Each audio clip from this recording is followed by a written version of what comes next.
नमस्कार. आज आपण अगदी आगळीवेगळी रेसिपी पाहणार आहोत. शिवरात्री विशेष भाग होणार आहे, त्यामुळे आपण उपवासाचा पदार्थ करतोय. अगदी नव्या पद्धतीने करतोय आणि आज आपण पाहतोय आलू पराठा, तेही उपवासाचा. कसा बनवायचा? लगेचच रेसिपीला सुरुवात करूया. अतिशय सोपी अशी रेसिपी आहे. सर्वप्रथम मी इथे 1 वाटी साबुदाणा घेतलेला आहे. इथे 1 वाटी साबुदाणा घेतलेला आहे. ह्याला भिजवायचं नाही. त्याचबरोबर अर्धी वाटी इतकी भगर घेतलेली आहे. आता सर्वप्रथम आपण साबुदाणा जो घेतलेला आहे तो परतून घ्यायचा आहे. हलकासा कलर चेंज होईपर्यंत आणि साबुदाणा फुलेपर्यंत. साबुदाण्याचा कलर थोडासा बदलला आणि साबुदाणा फुलला की लगेचच आपण साबुदाणा एका वेगळ्या भांड्यामध्ये काढून थंड करून घ्यायचा आहे आणि मिक्सर जारमधून त्याची बारीक अशी पूड करून घ्यायची आहे. याच पद्धतीने आपण भगरची देखील पूड करून घेणार आहोत. भगर भाजायची नाही आहे, तसेच आपण मिक्सर ग्राइंडमध्ये टाकून त्याची बारीक पूड करून घ्यायची आहे. त्याप्रमाणे इथे मी घेतलेले आहे 7 ते 8 मिरच्या आणि आल्याचा तुकडा. इथे मी आलं देखील घेतलेलं आहे, पण तुमच्याकडे जर आलं उपवासाला चालत नसेल तर तुम्ही स्किप केलं तरी हरकत नाही. ह्याला आता आपण वाटून घेणार आहोत. त्याचबरोबर याच्यामध्ये 1 चमचाभर जिरं घातलेलं आहे. जिरं देखील तुमच्याकडे चालत नसेल तर स्किप केलं तरी हरकत नाही. या पद्धतीने पूर्णपणे बारीक करायचं नाही आहे. आता इथे मी 2 मध्यम आकाराचे बटाटे जे आहेत ते शिजवून घेतलेले आहेत आणि हे आता आपण किसणीच्या साहाय्याने किसून घेणार आहोत, जेणेकरून पराठा लाटताना आपल्या पराठ्याला क्रॅक जाणार नाही आणि पराठा एकदम स्मूथली लाटला जाईल. चला आपण बटाटा जो आहे तो किसून घेऊया. या पद्धतीने किसून घेऊया.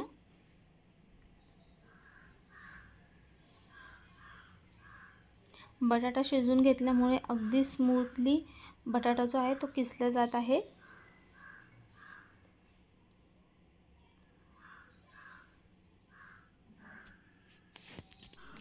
या ठिकाणी बटाटा जो आहे तो किसून झाले आणि त्याच्यामध्ये आपण जी मिरची आणि आलं आणि जिऱ्याची जी पेस्ट केली होती ती घालून घेऊया.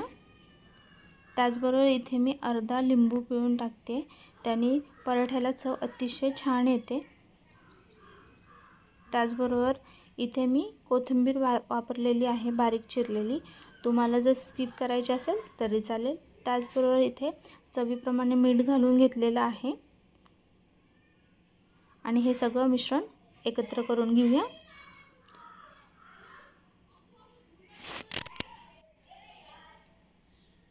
इथे सगळं मिश्रण एकत्र झाले आणि आता आपण त्याच्यामध्ये साबुदाण्याची जी बारीक पूड करून घेतली होती ती घालून घेऊया. इथे आपण पाणी वापरत नाही आहे, त्याच्यामुळे बेतानेच टाकायचं आहे. साबुदाण्याची जी पावडर आहे, पूड आहे, ती हलकी हलकी थोडी थोडी टाकायची आहे, एकदम जास्त टाकायची नाही आहे, कारण बटाट्यामध्ये बऱ्यापैकी मॉइश्चर असतं, त्याच्यामुळे आपण इथे पाणी वापरलेलं नाही आहे. तर जितकं बटाट्यामध्ये बसेल तितकंच आपण हे पीठ घालायचं आहे. त्याचबरोबर भगरचं पीठ 1.5 चमचा इतकं मी घालून घेतले आणि परत एकदा हे सगळं मिश्रण जे आहे ते एकत्र करून घेऊया.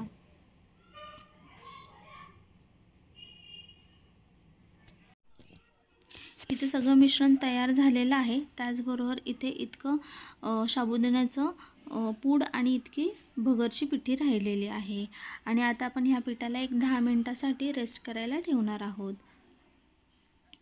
अतिशय सॉफ्ट असं पीठ मळून झालेलं आहे आणि एक 10 मिनिटं आपण त्याला रेस्ट करायला ठेवून देऊया. 10 मिनिटं झालेली आहेत आणि आपल्या आलू पराठ्याचं जे बॅटर आहे ते छानपणे मुरलेलं आहे.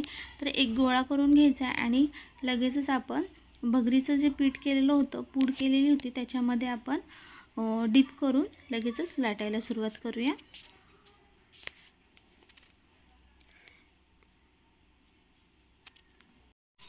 हलक्या हाताने आपण पराठा जो आहे तो छान पद्धतीने लाटून घेऊया. थोडीशी पिठी वापरूया, त्याच्यामध्ये बटाटा असल्या कारणाने तो चिटकत आहे. या पद्धतीने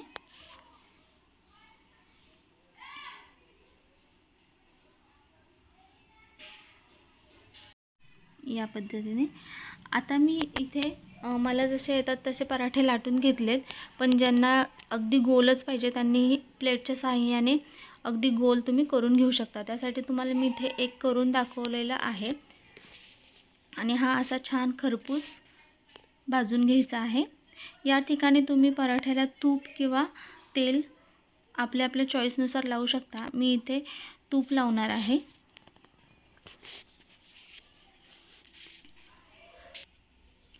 दोन्ही साईडने खरपूस पराठा भाजून घ्यायचा आहे आणि लगेचच प्लेटमध्ये काढून घ्यायचा आहे.